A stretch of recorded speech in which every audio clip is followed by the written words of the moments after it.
So this one is about I Don't Want to Miss a Thing, which was a big hit for Aerosmith. Was originally intended for Celine Dion, pop songwriter Diane Warren, who's written a lot of songs. Her first big hit was ironically Rhythm of the Night for DeBarge back in '84. Don't I remember that? I remember that like yesterday. But anyway, I Don't Want to Miss a Thing was a huge hit for Aerosmith. But originally she had Celine Dion in mind because of Titanic and My Heart Will Go On. Because you remember Celine Dion at the time was singing those big bombastic pop songs. And I Don't Want to Miss a Thing had a gospel like type of theme. I don't know if she could have necessarily pulled it off. I think it went into where it's supposed to. Maybe she had a did it as a duo with Steven Tyler, perhaps. But I don't think it would have worked with Celine Dion singing it. I think that Aerosmith was the right choice. I think that Steven Tyler had the right pipes and the right feel for it. You know, when I think about I Don't Want to Miss a Thing, in hindsight, it was the pop gospel type of thing that Foreigner did what I Want to Know What Love Is.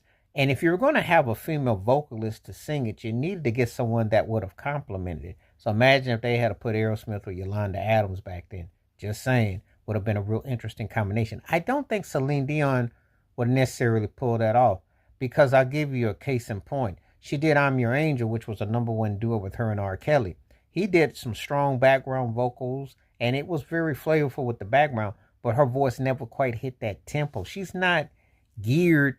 Maybe if you bring in an Amy Grant, or someone that has a range like a Winona Judge that can kind of offset with Steven Tyler, because you got to think in terms of a husky whiskey, but yet feminine type compliment.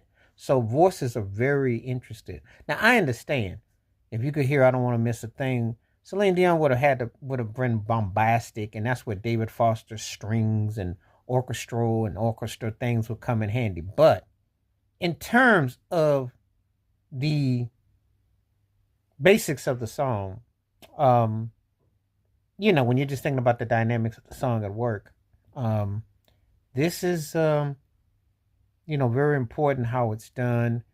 And so I just wanted to, thinking about that, I think Aerosmith was the right choice.